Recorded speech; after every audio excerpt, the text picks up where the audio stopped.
Hello, I'm the Grove Street Lodger, and Happy New Year. Well, time to look at December's books, I suppose. I started off with my big read. I always have a big read in December, and the one I went for was a Dickens. I went for Pickwick Papers, and I had a bit of a slow start of it because the first week of the month was the play I was in, and that went very well, and that was very pleasing. Got some standing ovation, which is kind of fun. I can't say that's happened to me many times in my life. Yeah, it was good fun. But then, Pickwick Papers, which again is good fun. It's the breeziest Dickens, I suppose. It's definitely the loosest Dickens. It's the most inspired by the 18th century. In fact, there's quite a few 18th century elements to it. Not only that kind of loose plot, but the whole element of the club. Mr Spectator used to write about silly clubs, and the Pickwick Club, set up by Mr Pickwick to do Pickwick things, is very much a club of that kind. It's supposed to be like a scientific club or a sort of general knowledge club. Pickwick has written a very important paper about tittlebats, which turns out to be an old-fashioned word for sticklebacks, which are little fish. So he's written about little fish in Hampstead Heath. And he and his 3 roving members all go out to have adventures. It was originally supposed to be about a sporting club called the Nimrod Club, who were like London sportsmen, so they weren't really good at the whole countryside stuff, and it was supposed to be them getting into scrapes. And it was supposed to be illustrations that Dickens would just write some copy for, but Dickens said no, I want the pictures to follow my words. And in fact, the illustrator ended up killing himself, and how much of that has to do with having to deal with Dickens is a subject of some debate. But Dickens took it off, and at first it went all right, but then around about the 3rd instalment it started to pick up, and partly that's because of the introduction of Sam Weller, who becomes Samuel Pickwick's servant, his manservant. And Sam Weller is a Cockney, and he's a lot more practical than Pickwick. And so as Pickwick gets into scrapes, Sam Weller sort of gets him out, but always in a kind of a quirky way. And so it starts off all these bits and bobs. They go to a place called Dingley Dell. They go there for Christmas, and we get the first sort of Dickens Christmas. Well, there might be one sketches of Boz, actually, but we get an iconic Dickens Christmas, and kind of an early version of Christmas Carol as well, about this man who's taunted by goblins into being good over Christmas. And then Pickwick himself finds himself in some scrapes, and even in the Fleet prison. And then that's a bit, I found that a bit Vicar of Wakefield, a bit Oliver Goldsmithy. And he remains good in the prison. Though actually, Vicar of Wakefield did that by mingling. Pickwick mainly does that by setting himself by himself. He doesn't want to be near all the other prisoners. And so, yes, it's loose, it's jolly, it's fun. It has this sort of breezy air. I read it in winter, and despite the Christmas bit, it feels like a spring book. It's a book about going on adventures, even though there are some rather old duffers that do it. His 3 companions, rather pale in the end. They're not the most strong Dickens characters, and he kind of lets go of them. There's Tupman, the wannabe lover, Winkle the sportsman, and Snodgrass the poet. And they get a little bit not comeuppance, but a little bit of resolution at the end. But they're not that interesting. But Pickwick is. As it goes on, he becomes this warm, cuddly, benevolent person. I'd be very honoured if, when I'm an old, decrepit person, I could act and play Pickwick in something. That would be fun. He's very likeable, and him and Sam make a good team.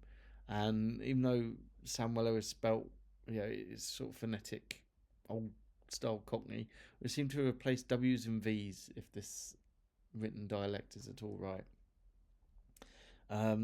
He's still likeable. He's not one of those characters where you're like, "I'll get off the page," because your way of talking is too annoying. And it made me laugh out loud a little bit. I really liked Jingle.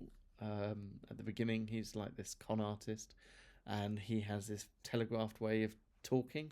And it's just the bit where they first meet him, when he's talking about a woman having her head knocked off at a low arch whilst on a carriage. In fact, carriages are really important in this book. It's all about going off to different places and the freedom of the post-carriage system. And Sam's dad, Tony, is a carriage driver, and actually I think he was my favourite character. I did like Tony. And Tony and Sam's relationship's really funny because they're Tony's essentially sent off Sam to live on the streets from when he was young, but not out of cruelty, but that's how he was raised, so that's how he raises his boy. And they become closer as Sam and Pickwick become closer.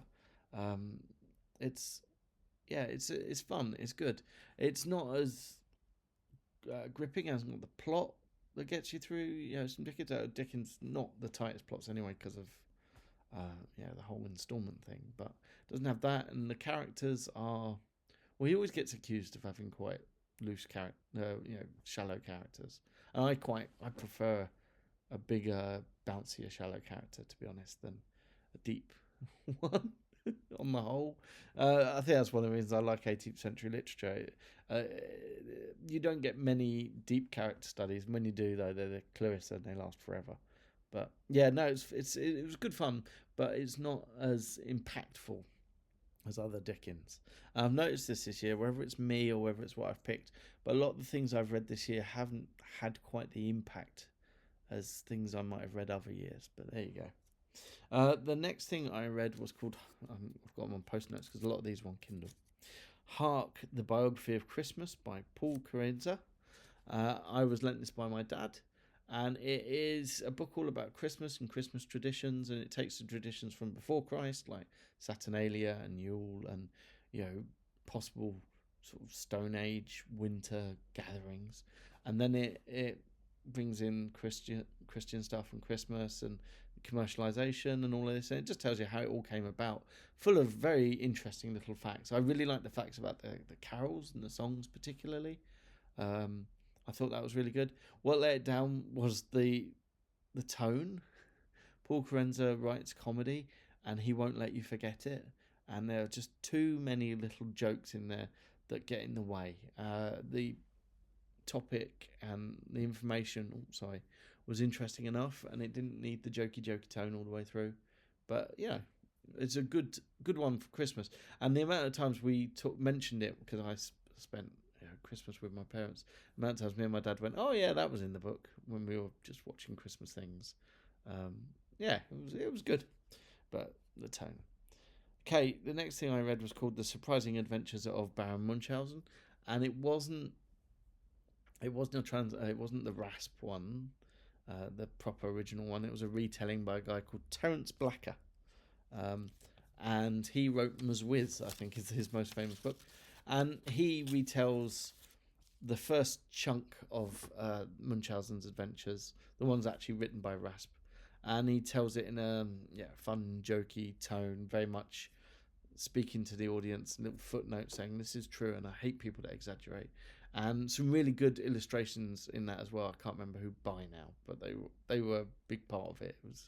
It was short and sweet and fun, and just nice to have a little refresher of some of the Munchausen stories, like the horse getting chopped in half, but it's running so fast he doesn't notice, or that early one with the lion jumping into the crocodile's mouth. And Baron Munchausen, like him, he's a silly, almost Looney Tunes character, but originally written in the 18th century. Okay, the next thing I read was again Charles Dickens. It's called Mugby Junction. So he ran a magazine all around the world, I think it was called. I've now forgotten what the magazine was called. They'd have themed Christmas editions, and this was a themed Christmas book. It was set all around trains and this place called Mugby Junction, which is rugby, essentially.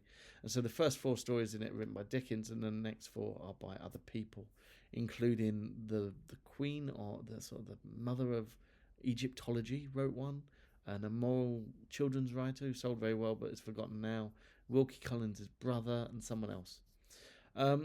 So the 4 Dickens ones, the first 2 sort of set up Mugby Junction, the place, and there's this guy who is only known as Barebox Brothers because he used to work for them, and he has it on his suitcase, and he is depressed and fed up and completely tired of the work he's done and the lack of connection it's given him in his life. So he's gone to this place to retire.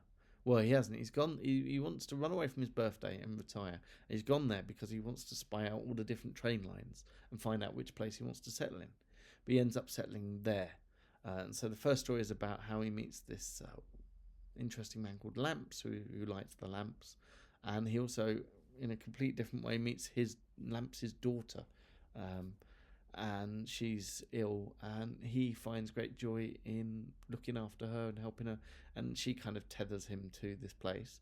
And then the next one was all about how he found because he'd been estranged by a woman who'd jilted him for his friend, and how his friend thought they'd been cursed and all their children had died and thought he'd cursed them. And so they've sent their daughter to him to try and lift the curse. I don't think there was a curse, but the daughter's very fun and precocious. She's well written. She's not, well, she is annoying, but she's annoying in a way that's enjoyable. And they're the two stories of Bear Box, and I felt a little bit not weepy, but a little bit touched by the end of the second one, how he'd gone from no connection to this sort of loose family all centered around this train station. So yeah, the next little story in that was just a piss take of British rail refreshments, which haven't improved much since that time. And it's all about this kid who works there talking about how the last thing that a British rail refreshment place should do is refresh someone. How dare they? They've got way too much independence to do something like that. And how the leader of the refreshment station goes to France to see how they do it in France, and is shocked that the food is edible and the drink drinkable and the service polite and everything nicely done. How dare it? And it's just Dickens taking the piss. It's quite good. And then the next one was the reason I read it. It's called The Signalman. And it's a ghost story, and I kind of read it because it's the Ninth Doctor's favourite short story, and I remembered it from an episode of Doctor Who. So, yeah, I was a bit disappointed by The Signalman. I didn't find it all that creepy, but there you go. And then the next stories, they got a lot looser from the whole train thing, and they weren't as fun. They weren't as centred in the place. There was a sort of rather generic mystery. What else was there? Oh, there was an interview with a train driver. That was a good one. That was more of a bit of reportage. That was good. And what else was there? Not very memorable things, obviously. They didn't grab me quite so much. So the Dickens ones were the ones that worked best for me there. But Mugby Junction, I read it because once I got into Pickwick Papers, I finished it so quickly. And I was like, oh, well, let's read another bit of Dickens. So I did. After that, I read The Commitments by Roddy Doyle, and as I said, I had a bit of trouble coming up with my favourite 10 books this year. I don't normally, but it was all much of a muchness, and The Commitments just leapt straight into there, really, because it made me laugh out loud a lot. So Pickwick Papers made me laugh a little bit, but Commitments made me laugh quite a lot, and I read it basically in the morning. And it's a very musical book. It's about a band playing song music. You might have seen the film, you might have read the book. And one of the fun things is how the songs are written in, including like ka-jang, ka-jang, ka-jang went the guitar, bom, bom, bom, bom, bom went the drums, woo-woo went the backing singers. But it's also the music of language. And so there are all these sort of people from the poor side of Dublin, and they the way they talk is very musical. So it's all speech and reported song, and there's not a lot of description really. It's a very sound-based book. You hear it as you read it. It would make a good audiobook, I imagine, though I can't concentrate. Audiobooks, they go straight over my head. But yeah, no, and it's very funny and quite rude, and yeah, I really enjoyed it. It went into the top 10. It was fun. Yeah. The next was The Princess Priscilla's Fortnight by Elizabeth von Arnim. Now, she's one of my sort of go-to authors. You know, if I catch one of hers, I always try and give it a read. This was on the Kindle. She'd written it originally for her children, but it doesn't really read for children. It's sort of a fairy story. So this princess decides to run away with her tutor, and they run away to England. She's German, of course. They run away to England, and they try and be incognito, and they're terrible at it because neither the tutor nor the princess have the skills required. They don't even realise that, normal people make their own tea or, dress themselves. And so she goes to this village, turns it all upside down. There are some genuinely tragic results to this. At one point, there's a paragraph, a murderer comes in, commits a murder and goes out, and it's indirectly because of the princess. Someone else ends up living a life of crime, or potentially living a life of crime because of her. Somebody's heart gets broken. It's not small, the things, the upset she does this village. It's trying to be comic. It's a comic tone, and Elizabeth von Arnim has a good way of doing a joke, but the things that happen aren't very funny. And then placed in this kind of fairy tale-ish context, it all kind of curdles together. It doesn't work. It's very much my least favourite von Arnim. My next was Pippi in the South Seas by Astrid Lindgren. So I enjoyed Pippi Longstocking, and the sequel was in a place for free books, so I picked it up and read it. Yes, she goes to the South Seas, to Canny Island, where the Canny cannibals live, and her dad is the great fat white chief, after he'd been shipwrecked there. Your mileage might vary on how well you take that kind of stuff. I sort of took it as cartoony, to be honest, but yeah, your mileage might vary. But Pippi Longstocking's still very independent. She's got the strength that lets her be. I mean, she's essentially a superhero for children, isn't she? She can do anything. It didn't work as well as the first book because it took her out of the normal sort of Sweden, normal place she was, and so her being kind of peculiar and extraordinary doesn't have that same sort of contrast when she's on the island of cannibals who don't eat anyone. But it was still good fun. I read it in the car journey back here, and passed the time. It was good.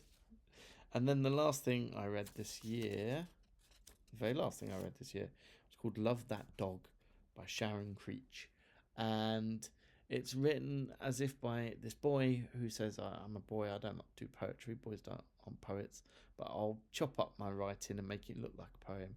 And he's writing to his teacher, and she said, oh no, that could be a poem, work on it. And he's sort of working on it, and he's slowly revealing some sad events with a dog he loved, loved that dog. And then the poems that are mentioned in the book are at the end as well. And I can see it as a good way of getting kids to know a bit about poetry. But the boy himself does read very much like an adult writing as a kid.